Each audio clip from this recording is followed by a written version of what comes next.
Okay, so you're heading into your first annual appraisal in India. This is a huge deal, right? It's so much more than just a chat about a raise. It's really a chance to look back at how you've grown, what you've accomplished, and honestly, to map out where you're headed next in your career. And let's be real, that first appraisal meeting can be pretty nerve-wracking. I get it. But what if we could flip that script? In this explainer, we're going to walk through exactly how to turn that anxiety into pure confidence. We're talking about making this meeting a real launchpad for your career. So where do we even begin? Well, first things first, let's pull back the curtain on the whole process. Once you see how all the pieces fit together, that feeling of uncertainty just starts to melt away and you feel much more in control. Typically, here's how it plays out. It all kicks off when that calendar invite from HR pops up in your inbox. That leads to the main event, the feedback session with your manager. This is where you'll get into your performance, your ratings, and your goals. And then, often in a completely separate conversation, comes the money talk. Now, this is a super important tip for how things often work in India. Many companies intentionally split these two conversations. The first one is all about your performance, your growth, your future. The second one, that's about the numbers. So if your manager doesn't bring up salary in that first meeting, please do not panic. It's totally normal. They want to focus on your development first. All right, understanding the process is step one. Check. Now we're moving on to what I think is the most critical phase, your preparation. This is where you stop just being a passenger and you actually get in the driver's seat by building a rock-solid case for yourself. Think of yourself as building an evidence file. This isn't just about listing your tasks, it's about proving your impact. So you're going to want to gather your biggest wins and, this is key, attach real numbers to them. Dig up that positive feedback from your teammates, any nice emails from clients. And if you really want to impress, put the highlights onto a clean, one-page summary. It just screams professionalism. And that brings us to the golden rule. Seriously, saying I worked hard is fine, but it's just an opinion.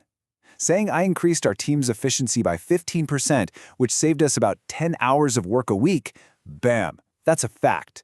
Numbers are your best friend here. They're objective, they're powerful, and they make your value impossible to ignore.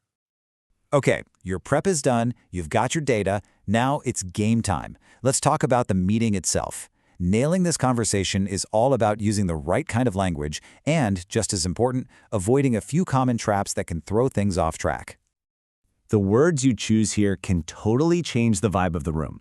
For example, blurting out, "That's not fair," immediately puts people on the defensive. But asking, "May I share some context on that?" opens up a real dialogue. And always focus on your own journey. Saying, "I'd love to grow in this area" is constructive. Complaining about a colleague is not. And while we're on the topic, here are a few absolute conversation killers. Try to avoid these at all costs. Getting emotional about feedback. Complaining about the team. Saying, "I deserve more" without any proof to back it up. All of these will just weaken your position. And remember what we said about timing. Let your manager bring up salary when the moment is right.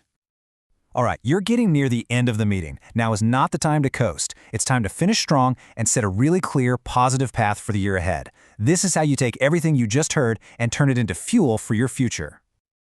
Before you leave that room, I want you to ask this one simple but incredibly powerful question. Asking what you should focus on next shows maturity, it shows you're hungry to grow, and it shows you care about the team's goals. It is the perfect way to leave a lasting positive impression. Great, the meeting's over, but you're not quite done. Lock in your progress with a quick follow-up. Send a short thank you email that also recaps the key points and goals you talked about.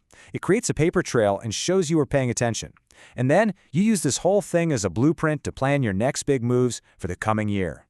So when all is said and done, just remember this. Your appraisal isn't a report card. It's not a final grade on your past performance. Think of it as the starting line for your future. It's not just a review, it's your roadmap. So go ahead and use it to start writing that next incredible chapter of your career.